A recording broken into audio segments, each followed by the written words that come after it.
Boa noite a todos. Meu nome é Julian Marques, sou contador e perito contábil da Ectos Contabilidade e Perícia Contábil.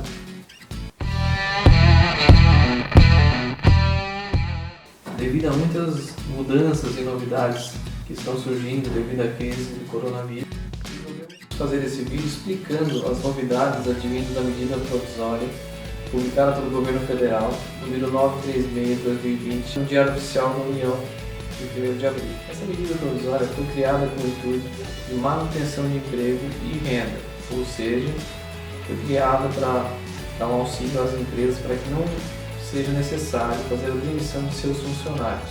Com a finalidade de trazer benefícios para empresas e não prejudicar o trabalhador, o governo federal utilizou recursos advindos do seguro-desemprego para auxiliar as empresas e os trabalhadores que ficaram desamparados pela redução da jornada de trabalho e salarial consequentemente e uma possível suspensão de contrato de trabalho, que é o tema que abordaremos em breve.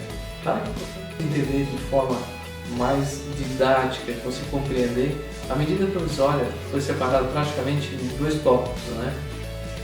A redução de jornada de trabalho e salário e a suspensão do contrato de trabalho. Sobre a redução de jornada de trabalho e salário, quando a gente vê essa frase, entende-se que, primeiramente, parece que a redução de que se trata refere-se ao salário, mas os dois estão totalmente atrelados. Por exemplo, eu não posso simplesmente fazer uma redução salarial sem, consequentemente, fazer a redução do trabalho.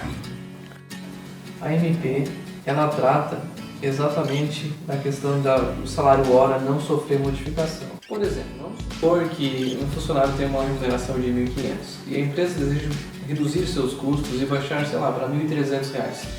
A empresa não pode utilizar essa medida provisória como base simplesmente para baixar o salário dele.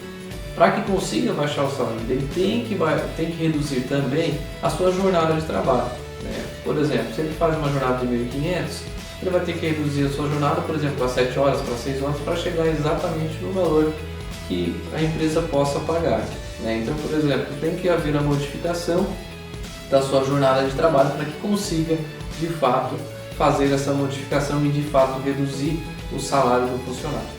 Na redução de jornada de trabalho e salário, o prazo de duração é de 90 dias.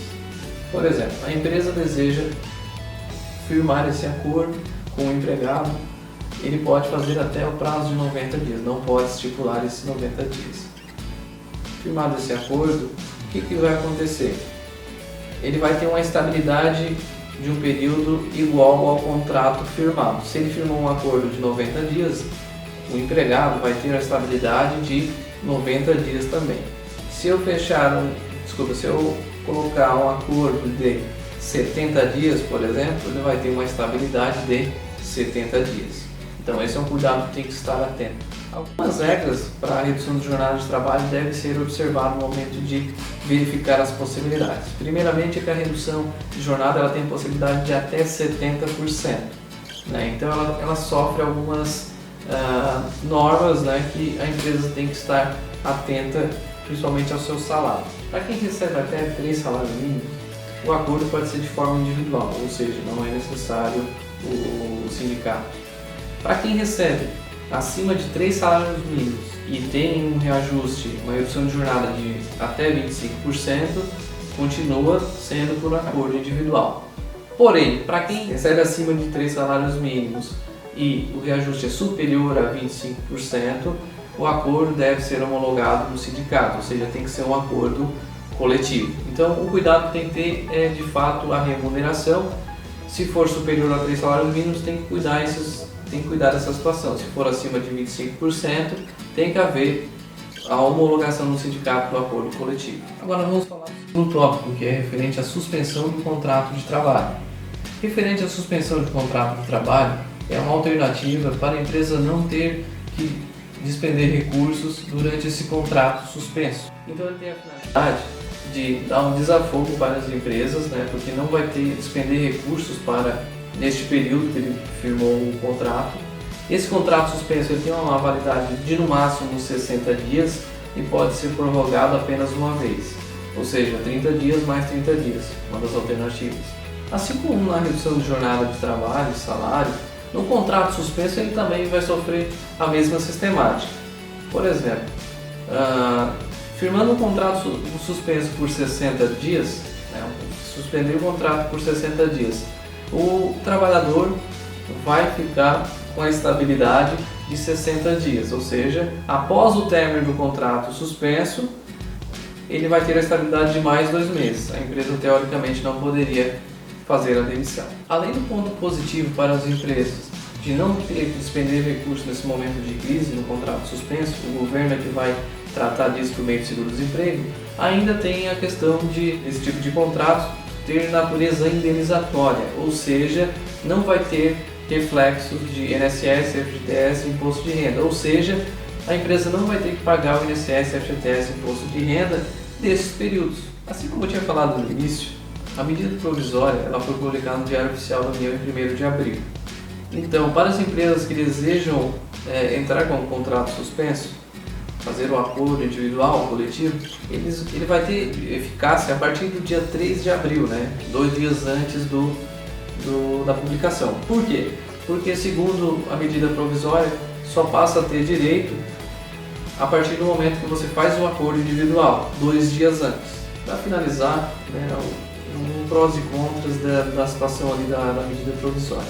Referente à redução da jornada de trabalho, na CLT não havia a permissão para fazer a redução dessa jornada. Tinha apenas um artigo que tratava da redução de jornada de 25% por força maior, que deixava subjetividade a esse tema. Então a redução de jornada de trabalho traz essas novidades na medida provisória, com possibilidade de até 70% para as empresas. Para empresas que têm necessidade de reduzir sua jornada de trabalho, em vez de 8 horas trabalhar 4 horas, existe essa possibilidade. A legislação permite que seja feito dessa forma pela medida provisória. Sobre a suspensão do contrato de trabalho, uma vantagem observada é que a suspensão de contrato ela traz um benefício tanto para a empresa quanto para o empregado, porque a empresa não precisa despender recursos, o empregado recebe por meio do governo federal pelos critérios do seguro-desemprego. E também por não ter encargos trabalhistas, conforme mencionado anteriormente. INSS, FGTS, imposto de renda, eles não sofrerão incidência sobre esse contrato firmado na suspensão de contrato. Então esses foram alguns pontos observados na medida provisória, os principais pontos. Gostaria de agradecer a atenção de todos e até o próximo conteúdo. Obrigado.